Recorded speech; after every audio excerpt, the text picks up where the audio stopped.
Good day. On Sunday, 17th January 2021, Alexei Navalny, the Russian opposition blogger and political dissident, returned to Russia, where he was promptly arrested by the Russian authorities at Moscow's Sheremetyevo airport. The purported reason for his arrest is that Navalny, by remaining abroad in Germany, despite his apparent recovery from his alleged poison attack, which we will discuss in a moment, is in breach of his probation conditions for an offence related to his business activities, for which he was given a prison sentence back in 2014. On that ground, the Russian authorities say that as he is in breach of those probation conditions, they are entitled to arrest him and to hold him in detention. And apparently the Russian authorities intend to ask a court to actually refer him to prison and to give him a custodial sentence. He is also apparently facing further charges on other unrelated claims of concerning his business activities, and he could be facing even more prosecutions going down the line. Now, Navalny clearly knew about this, so why did he go back? Why did he make this decision to return to Russia at this time? I think the short answer to that is that for Navalny, it has been quite obvious for some time that his political star in Russia has been fading. His popularity, despite what the Western media say, has never risen above single figures in opinion polls, including opinion polls by independent pollsters. And all the indications are that over the last year or so, it has been fading further. A good sign that he has been losing political traction in Russia was Navalny's failure to organize protests against the constitutional referendum which Russia held in June 2020, which many believe will result in Vladimir Putin remaining Russia's president for a further 2 terms after his present term expires. Navalny had a second opportunity to achieve a political breakthrough in the autumn when there were local elections in Russia in various regions, but the various candidates that he backed failed to make any very great or lasting impression.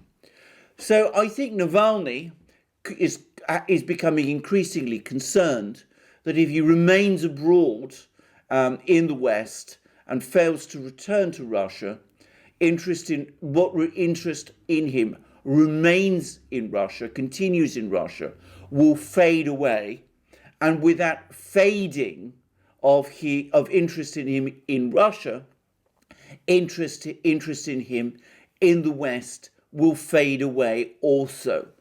An individual with the enormously ambitious personality that Navalny has, a fact which is very clear from his speeches and his articles and his various commentaries, would find a disappearance into total obscurity all but impossible, and this no doubt explains his decision to return.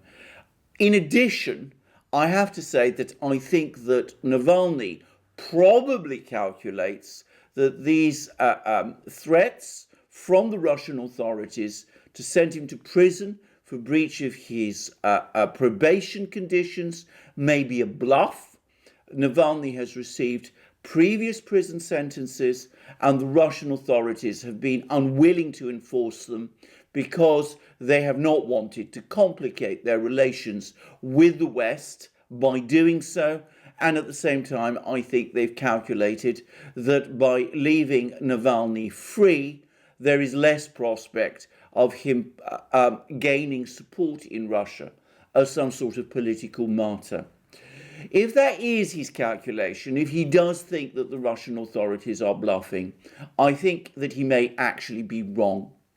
I've already said that in 2020, Navalny's failure either to orchestrate protests against the constitutional referendum that was held in June, and his failure to achieve a major electoral breakthrough in the local elections in the autumn, show the extent to which Russians are already losing interest in him. But I think beyond that, Navalny may not appreciate that the affair of his poisoning, far from adding to his popularity in Russia, seems to have left most Russians distinctly unmoved and unimpressed. That may be because of the constant changes of story that have been circulated about this affair. Just to recall, initially it was claimed that Navalny had been poisoned with Novichok placed in his tea in Tomsk airport. Then it became a water bottle that had been left in his hotel. Then it became a story of his underpants, which apparently had been poisoned with Novichok. And then it became a Negroni that he drank at Tomsk airport. And then subsequently, again, it became his underpants. These constant changes of story, becoming increasingly far-fetched, have, I think, damaged Navalny's credibility in relation to this affair in Russia. In addition, I think that information that has now been coming out of Russia, that the German authorities have refused to provide the Russian authorities with the information, the actual information about the chemical, the precise nature of the chemical that was allegedly used to poison Navalny. That the reason the Germans have not done that, or the reason that the Germans are saying they have not done that, is because Navalny himself objects to that information being provided to the Russian authorities. I think that is also going to leave many Russians unimpressed. So I think this time Mr. Navalny may find that the prospects of a prison sentence, which up to now I think he has not taken very seriously, have become very real. His decision to return to Russia is a gamble, looks like a gamble of someone desperate to retain relevance.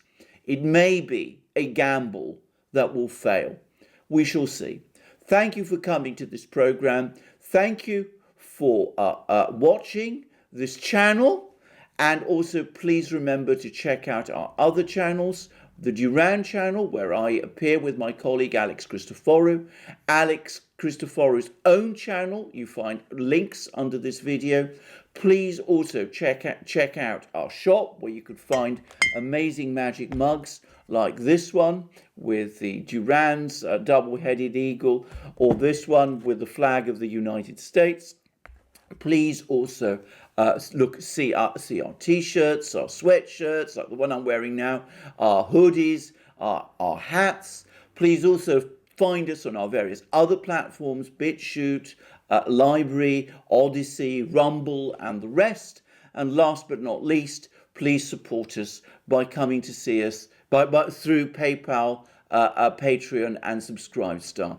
Thank you very much for watching this program, and I look forward to you joining me in my next program on this channel.